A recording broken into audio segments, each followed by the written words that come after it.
Hello, and welcome to The Staffing Show, the only podcast that delivers tools, tips, and tactics from the staffing and recruiting industry's top executives and thought leaders.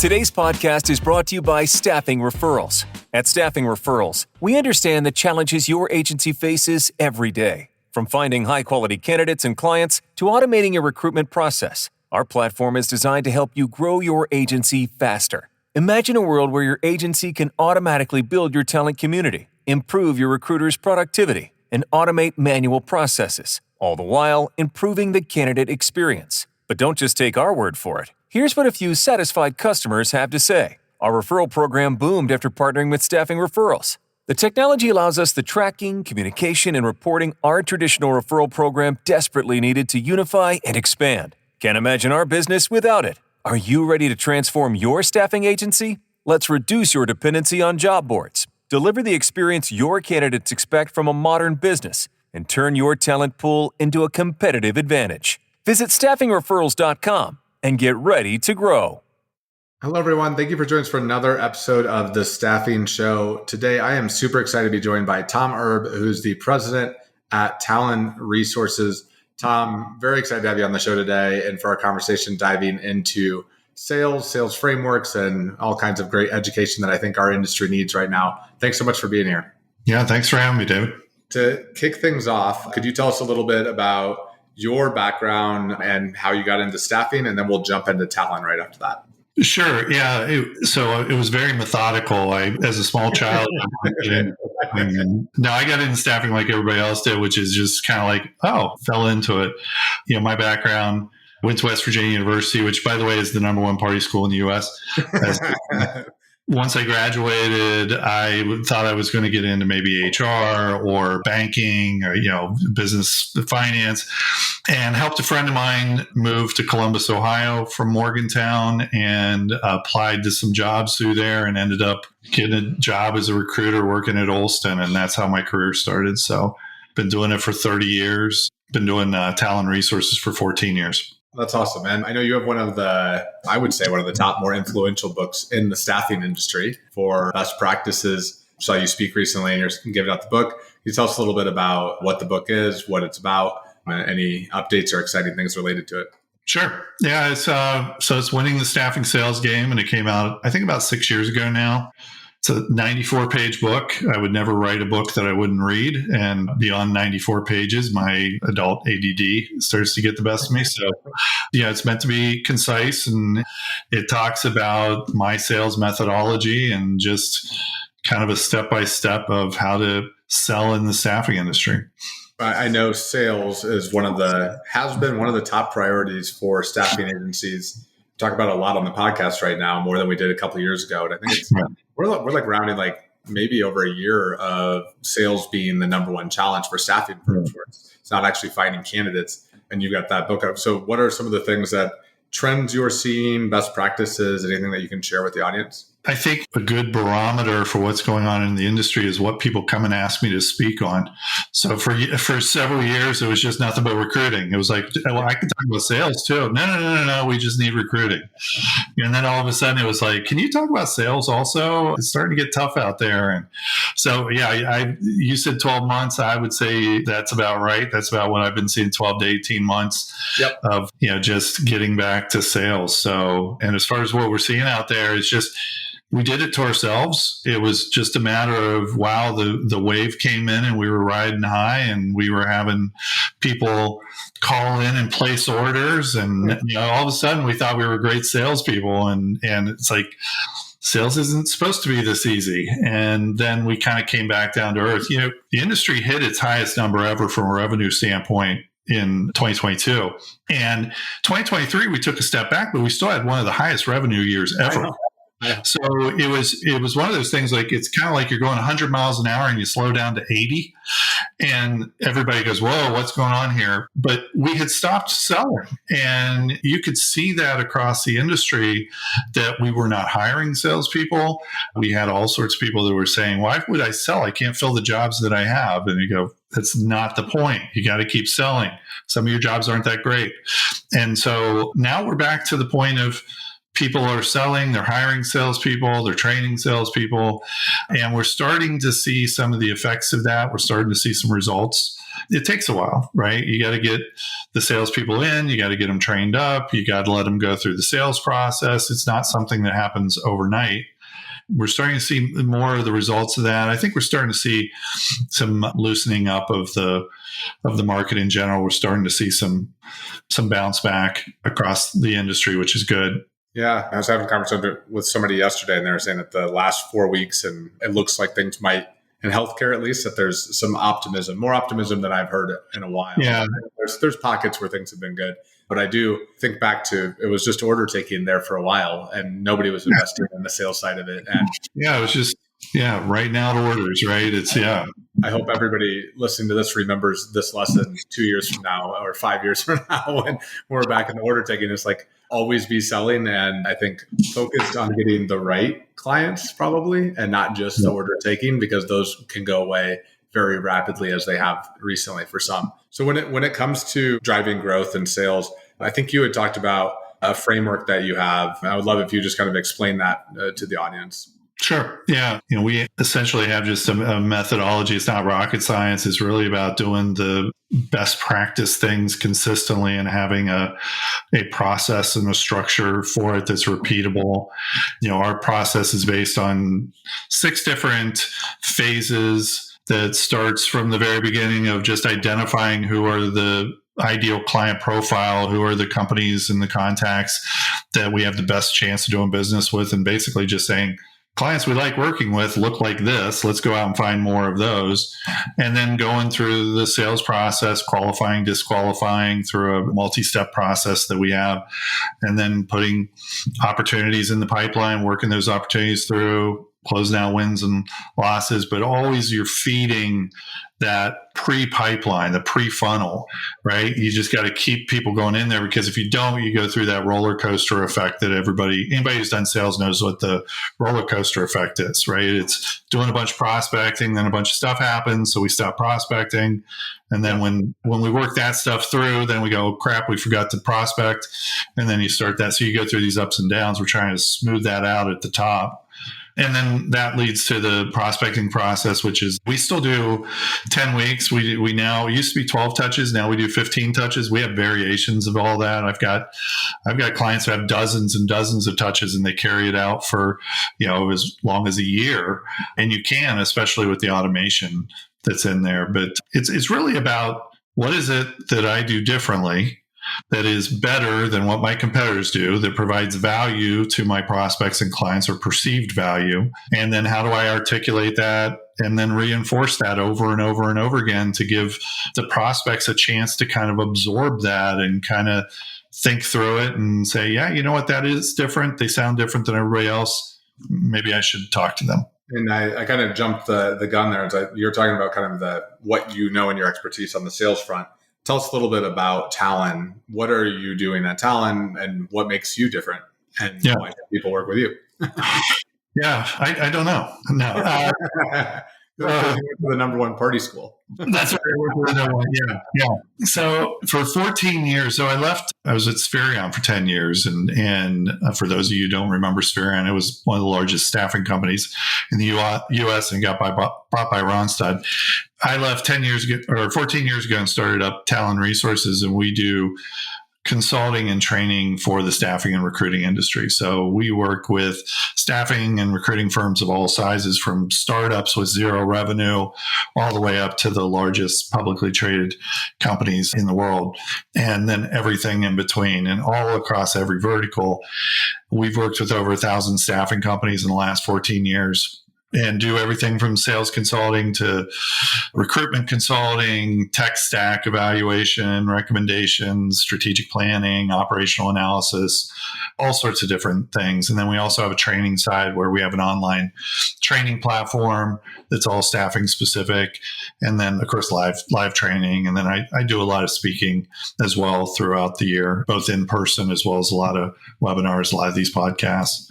So in a nutshell, that's what we do. I mean, when companies come to you, the fact that you're doing sales consulting is probably pretty straightforward. But what are the challenges that, top 3 challenges people have when they're saying, "Hey, I need to talk to Tallann"? The number one is lack of accountability. A lot of times when I talk about performance management, I talk about 3 levels of performance management. You've got visibility, which is, do I know what to look at and do I have it? Right.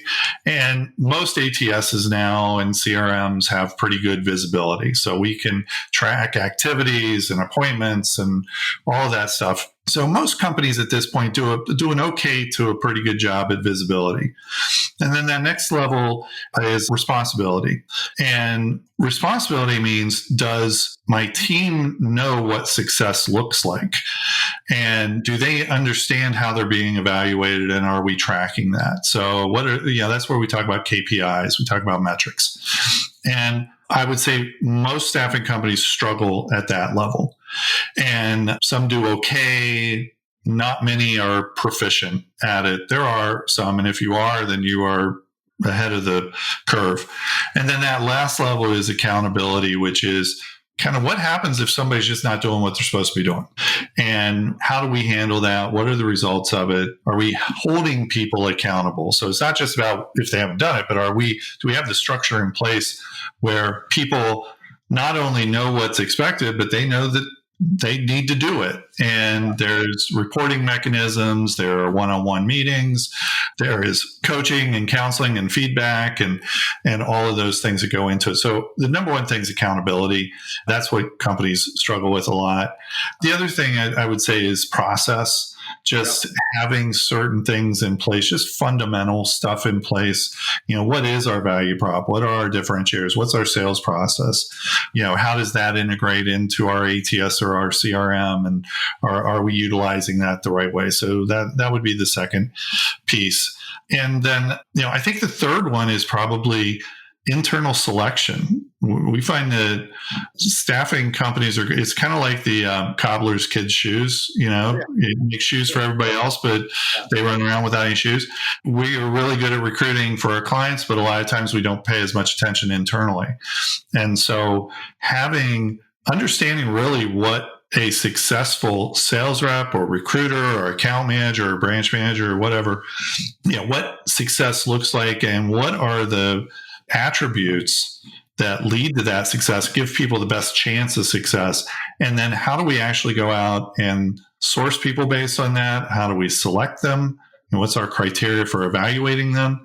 How do we onboard them? All of that stuff. So those are 3 large overarching areas, but that's what we see pretty frequently.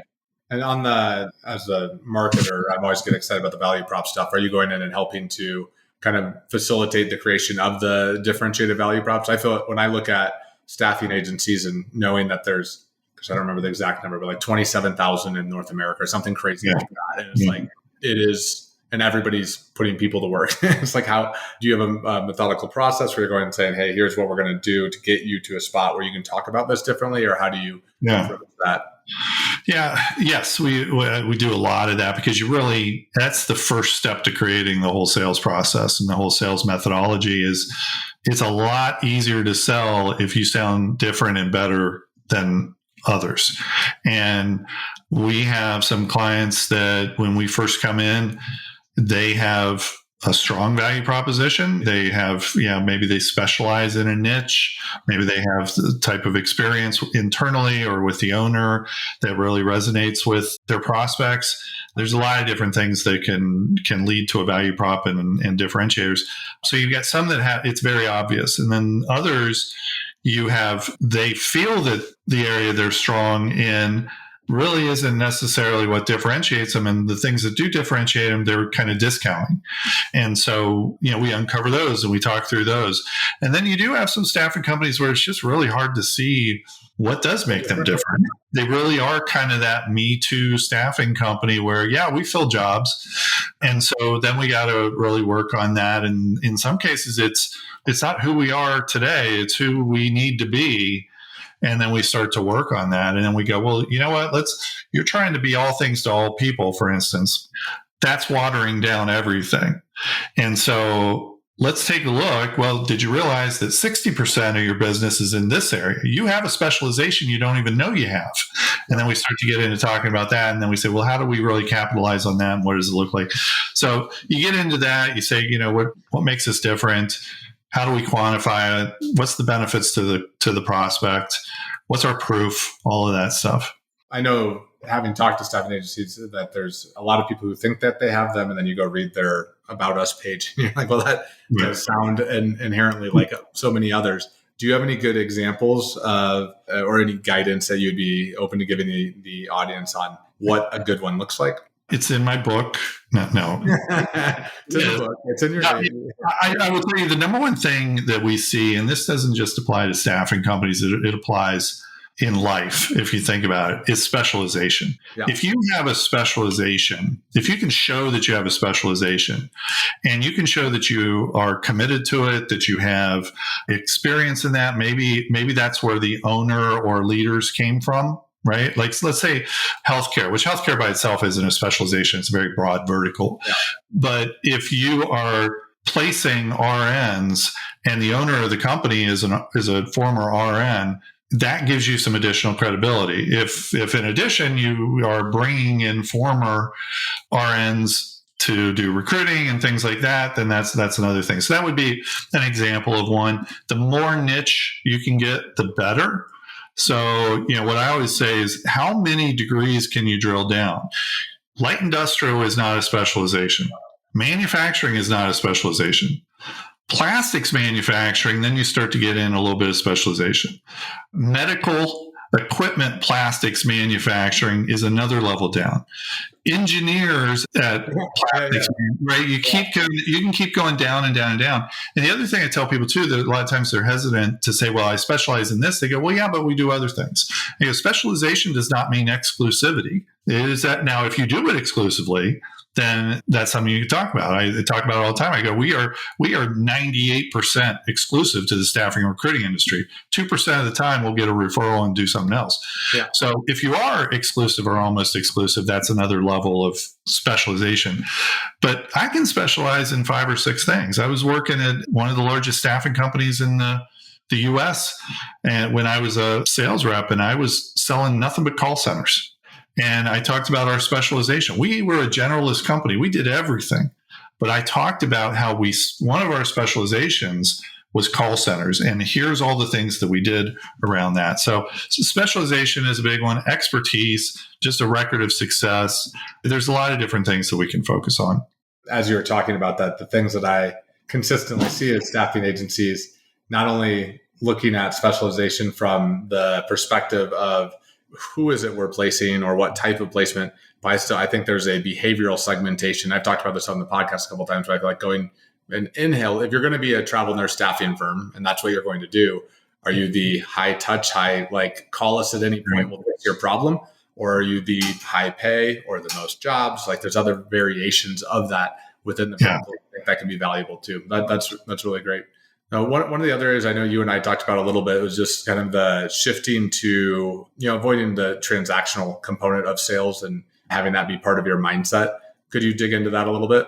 Yeah, it goes back to when I first started doing the 12-step, 10-week process. What we looked at is that most salespeople really approach sales as a series of unrelated transactions.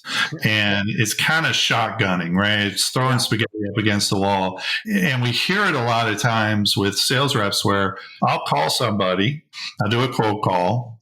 I may have sent them an email. I may have sent them a series of emails. I don't reference any of that. And then I call them 3 months later because they told me to call back, and I call up as if I'm doing it all over again. And we also, what we're trying to basically do when we do that is just get our timing right. Just get lucky with timing. Yeah. Well, when I call up, they had a bad day with their current staffing provider, and I get a chance. But the reality of it is that they've got to get to know us. It's not a transactional buy on their end. They're going to vet this out. This is an important decision for them. This is not a cheap decision to get staffing. Even our smallest clients in staffing, they're spending tens of thousands of dollars. So it is not an insignificant purchase for them. So the fact that you're going to call up and they're going to go, hey, it's your lucky day, I'm going to give you 5 orders, just doesn't happen. But that's how we approach it. We approach it very transactionally. And so instead, what we want to do is build on our messaging. And so we have that value prop. And then we start to go, okay, how do I reach out to people with different communication methods because I don't know which way they're going to communicate the best. I don't know if they like emails, if they like phone calls, if they like texting, social media, whatever it is. But I'm going to reach out to them different ways to find out what's their best way of communicating. Then you're just trying to get over the course of time to build out your message and to grow some demand and some interest on their side. With that, so I mean, you mentioned earlier going from like 10 messages to 15 and then more touch points. But throughout that, it sounds like you're changing what you were asking for and making sure you're kind of like tying it all into the story and the value prop as well. That you're not just, it's not just like, hey, get on the call with me 15 times. That you're like very thoughtful about how you're approaching that. Yeah, it's about providing value to them. It's not about just saying, hey, do you have any jobs we can fill? I'm like, I have a software company in the podcast. I get so many emails. They're like, hey, we've got people, we've got developers for you. Great. That's right. Yeah. It's the same thing. And on the staffing side, it's like, we act like we're the only salesperson out there. And it's like, oh, geez, I haven't heard that 10 times already today that somebody wants to know if we're happy with our current provider or if we have any jobs we can help with. So it is about how do we create credibility? How do we provide value? It doesn't have to be all about just sell. It can also be thought leadership. It can be about, hey, here's some areas that reinforce the fact that we're positioned as experts in this particular space. What are some of the steps that people can take to make it so that they don't feel like that they're just selling? I feel like that is, I think especially in this market, I even hear it from the software vendors who are like, man, I'm just reaching out so much and I'm like trying to get momentum because of the market conditions. What are some steps people can take? So I think the first step is it's a couple of things. One is sales reps really need to have the mindset that this prospect would be better off knowing me, knowing my company, using our service, using our product, and I am not inconveniencing them or interrupting them. I should not be apologizing for reaching out to them. I am providing them with an opportunity to solve a problem because they are an ideal client profile of mine. So I know that this type of company, this type of size, this type of person in that organization at this certain level, that if they have those areas, odds are they need our help and odds are they're not happy. Most companies are not particularly happy with their current staffing solution. And most of them, it's not really a staffing solution. It's just kind of a Band-Aid on it, right? It's just, oh, I have 3 staffing companies. They're not getting it done. So let me add a 4th. And now let me add a 5th, right? It's just slapping Band-Aids that aren't doing anything. So we kind of know that going into it, that if I've got this criteria, odds are they probably are having some challenges that if I really truly believe our company does a better job, they're better off talking to us. And if we change that mindset, then that's the very first step. And that's the biggest step, is to go in there at a peer level and come in. You're not coming in arrogant, but you're coming in confident and you're coming in as another professional saying, I believe that I can help you solve a problem. You're leaving money on the table by not working with us. Here's how. That's exactly right. You're working extra hours. You're having sleepless nights. You're getting grief from your boss because you're not working with us. Yeah. Instead of I'm so sorry to bother you today. Exactly. I don't know how, but that's the email format I've seen so many of. Sorry to bother you. It's like, I'm so sorry to bother you. Yeah. Which indicates to that person, oh, here comes a sales pitch of something I don't need. Yep. They don't believe in what they're doing. They don't believe rather than they're trying to provide me with something of value. Yeah. And so the mindset is something that we've talked about, is having the sales mindset. So you're going and training on that and then getting leadership to buy into it as well, in terms of like, here's the components that need to exist for a healthy sales organization. Yeah, absolutely. I know you talked about helping out on the identifying and selecting talent side of things as well. What are some best practices in today's market? Have things changed with where things are at? Is it the same as always? What are some areas that you recommend?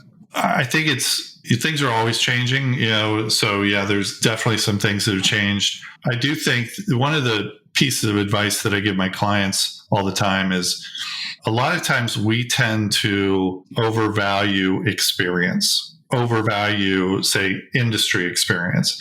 And not to say that people with staffing experience and staffing sales experience don't provide value. Some of them provide tremendous value, right? But some of them don't. And yet we tend to overvalue it when we're selecting people. And I just had a conversation with one of my clients a couple of days ago. We were going through evaluating a couple of candidates. And I said, well, let's take out the fact that both of them have about 8 years of staffing experience. If you took that out of the equation, would you hire them? And they go, no. And I go, then why would you hire them if they do?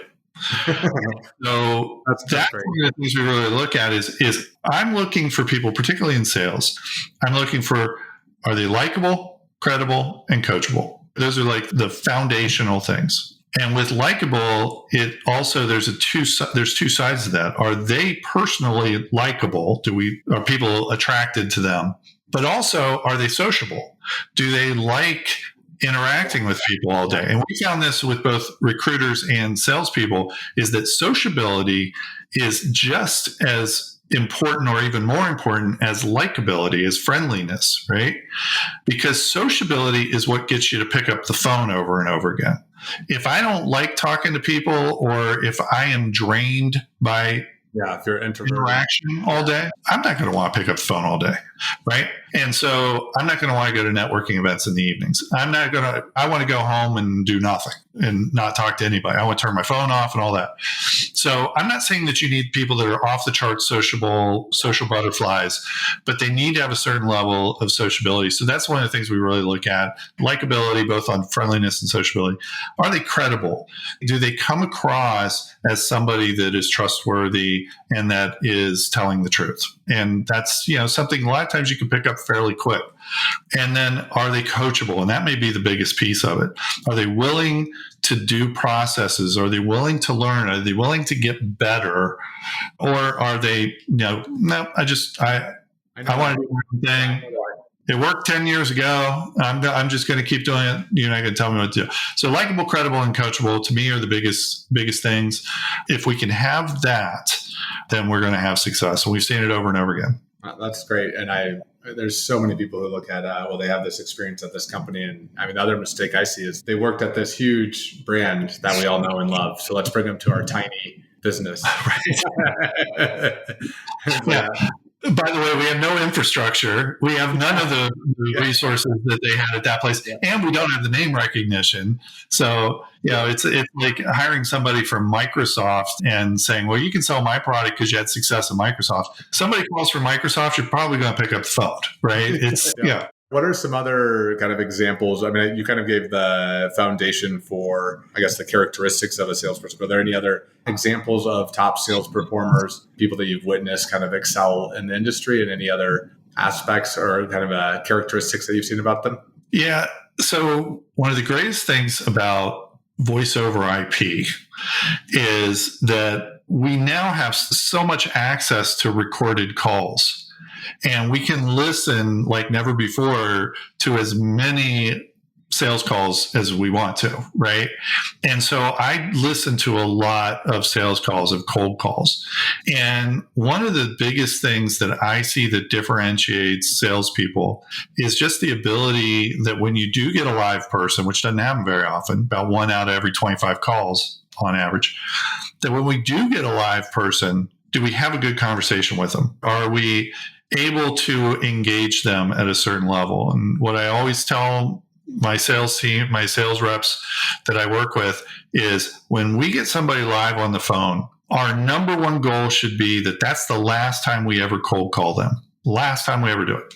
And what I mean by that is I want to create enough rapport, enough credibility, and then I'm also going to have follow-up to reinforce that. But I want to do that enough to where the next time I call them, I don't have to remind them who I am. I don't have to cold call again. It's hard enough to make one cold call. It's hard enough when they pick it up. Last thing I want to do is 3 months from now go, yeah, I was talking to you 3 months ago and you said you didn't have any needs, but to call you 3 months. So here I am. Do you have any needs?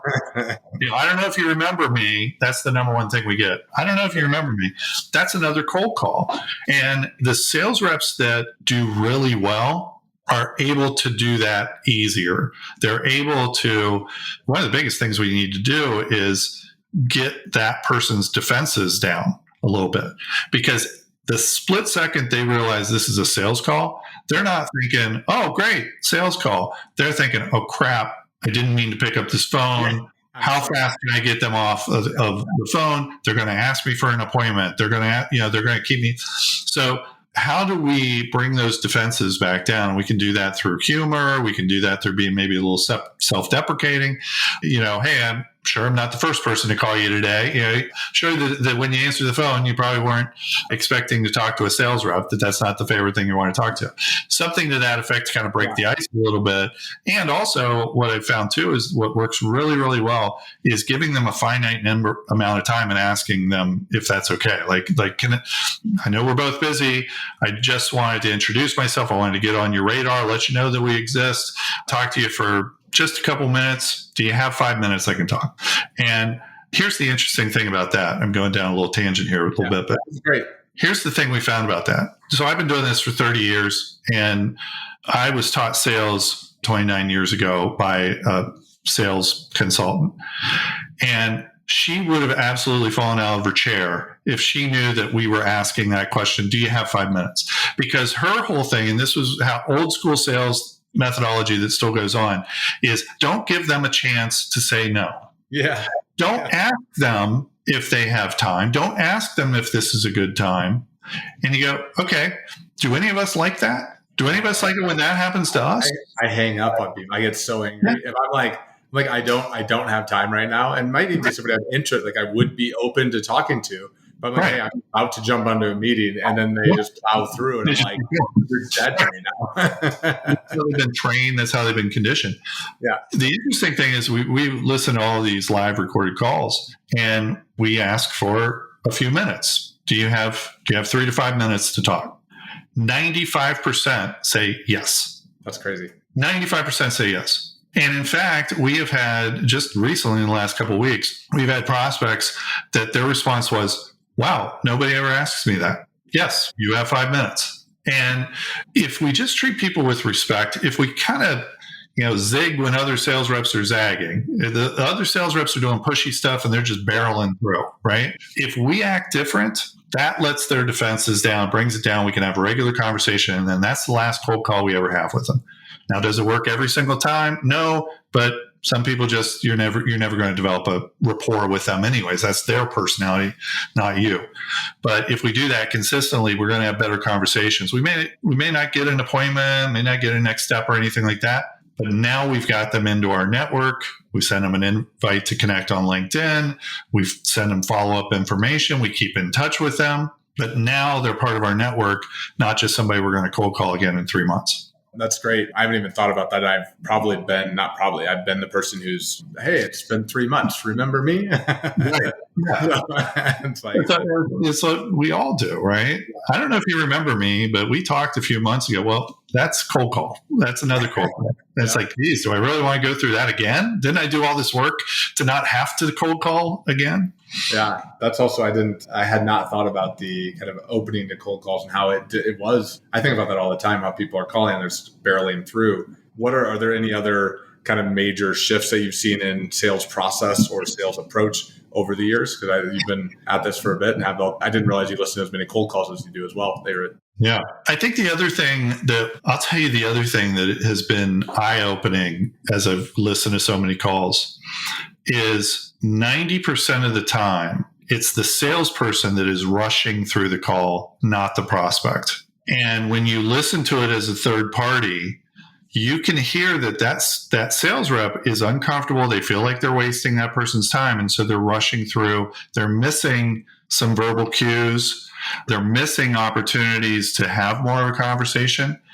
And it's usually not the prospect. Now, there are times when you're calling in and the prospect's in the middle of something and they're in a rush, but usually that's pretty quick. And they're going to go, hey, listen, I'm talking, I've got somebody in my office right now. I thought you were somebody else. Then answer the call, whatever. Yeah.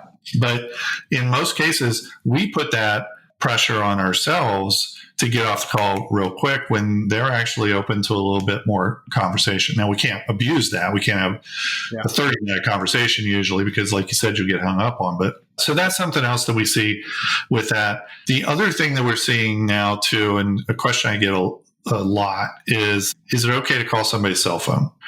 And the answer is sometimes. The reason why I say that is because I think we're in a real transition period of communication. Yeah. COVID accelerated this move to cell phones. We were already seeing, I wrote about it in my book 6 years ago about Coca-Cola getting rid of voicemail at their corporate office, and about more and more companies were shifting to bring your own device and that kind of stuff. Well, then COVID really accelerated that because people were working remote and they were using their cell phones. So I think it's appropriate now to use cell phones. I think if somebody gets bent out of shape, which happens every once in a while, then you just are respectful and you apologize and say, I apologize, didn't realize this was your cell phone, or just say, hey, I didn't realize that this was unacceptable. This is how we're able to communicate with most of our clients, is via cell phone. That's how we got it. And if they ask, how did you get my number? My response is going to be, we're good at what we do. We're in our whole job is to find people, right? Kind of make a little joke of it, see how they respond. Great advice. I'm just thinking about the mentality or mindset of people when they are calling in, that whole rushing. I think that's something I've done as well, where you're like rushing the conversation. And it goes back to the mindset of, do you believe that you're making them better and there to help them and making sure that they understand? Right. So it all ties back together. Exactly. I remember you presented at the Sales Summit and brought up some report. I cannot remember the name of it for the life of me, but it was about the future of staffing and the gap. I think the natural gap that exists, and how I think it's a nice positive story and way to maybe close out the conversation from an industry perspective and where we're going from. And I don't know if you wanted to. Was that the demographic journal? Yeah, I was trying to find it actually, and I couldn't find after I left, I think I even shared that with my team. I said that was impactful to see that, and also see that the industry will return to normal. Yeah. So Ron Hetrick is the chief economist for Lightcast, and he wrote The Demographic Drought a couple years ago, and then has since then written two other white papers. They're all white papers that you can download for free off the internet. It is Bridging the Gap, which is the follow-up to Demographic Drought, Bridging the Talent Gap or something like that. And then the other one is Who is Going to Do the Work? And that talks more about service industry. So you're talking like blue collar stuff, but also getting into all different types of services, including healthcare, emergency services like police officers and firefighters and all those. And just, it's a really fascinating, scary overview of just on a macro level what's going on in the US and around the world. And to just paraphrase it real quick, we have not had enough kids for the last 50 years to be able to make up for the baby boomers that are retiring in mass and other people that are exiting the traditional workforce to do other things, non-traditional work and all that. And we also have a huge disparity between people with college degrees and work that doesn't require or need a college degree. We've got a huge demand for that type of work, and that's increasing. And yet we've got this huge increase in college educated employees. And there's just a gap between there. To me, and you said it was a positive thing, to me, the positive piece of it is that it is job security for the staffing industry for the rest of our lives. Yeah, I mean, I guess as you were saying, and I'm like, this isn't necessarily like sound great. I'm like, well, it means people are going to have jobs, and having jobs. Yeah, it's like the Marines. Let me tear you down before I build you back up, right? It all is. I mean, from a society standpoint, it's going to create a lot of problems. From a career standpoint, the staffing industry is going to be more relevant than ever for decades. And we're going through this where sales is a bigger issue right now. We've gone back to sales is really hard, but that pendulum's going to swing back here pretty hard. Who knows when? Probably after the presidential election, but it's going to swing back, and that's where we're going to be. There's just a shortage of talent, and doing this for 30 years, I'd much rather be in the market, in the profession when there's a shortage of talent than a shortage of jobs any day. I would take that. I've been in both, and Shortage of talent is much better because that means there's demand for our services. Exactly.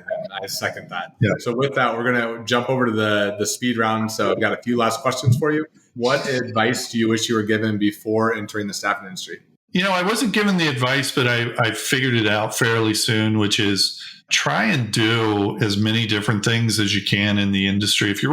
I just wrote an article about this, and I'm blowing up the speed round here, I know, but I wrote an article about, is this a profession or is this a job? And it did take me a little while to go, okay, this can be just a job or I can make this a profession. And it changed my approach to things for the better. And so that's my advice. Great advice. And in the last 5 years, what new belief, behavior, or habit has most improved your life? So I would say it is role playing, and it is just practicing things over and over again until we get to the point of just knowing it, so that when we put it in practice, it's just automatic.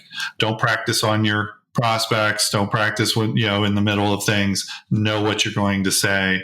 And so we've really had a much more intensive focus in the last few years on role playing, practicing, just getting proficient in all aspects of the sales process. That's great. What book or books have you given most as a gift? And I bet you I know the answer to this one. I do have lots of copies of my book. So it is. My brain went there immediately, and I was like, it is. But the other book that I really like, and there's tons of them, but To Sell is Human is a great book by Daniel Pink. Yeah. It's a great book for anybody, not just salespeople. And Daniel Pink's awesome. He's my favorite business author. Yeah, all of this stuff is great. So I would say that's a great book to get. And if you guys are listening to this and don't have it, also Winning the Staffing Sales Game is another book you should have. So yes, that's not a bad book. Yes, I endorse that book. Awesome. Well, that's it for the question today. Any closing comments or thoughts for the audience? I think a lot of people are feeling that sales is hard right now. And I hear that. Sales is really hard. Sales is supposed to be hard. We went through a period where sales wasn't that hard. That's the anomaly. This is the norm. And when things are hard, that's when there's huge opportunity, because most of your competitors just kind of give up. And I use the analogy all the time about the Tour de France. Everybody's all bunched up when it's flat. When they're going up the mountain is when the best ones separate themselves. The best ones aren't looking forward to the flat areas. The best ones are looking forward to the mountain. And that's what we need to look at, is whenever there's adversity, there's opportunity. And right now there's adversity, and you've got some of your competitors that are lagging behind, and now's the time to shoot ahead of them. I love that. I think that's a great way to close out. Well, Tom, thanks so much for the conversation. Thanks for joining today. It was great talking with you. Thanks for having me, David. Thanks for listening to The Staffing Show. Don't forget to sign up for our newsletter at staffinghub.com to never miss an episode. Until next time.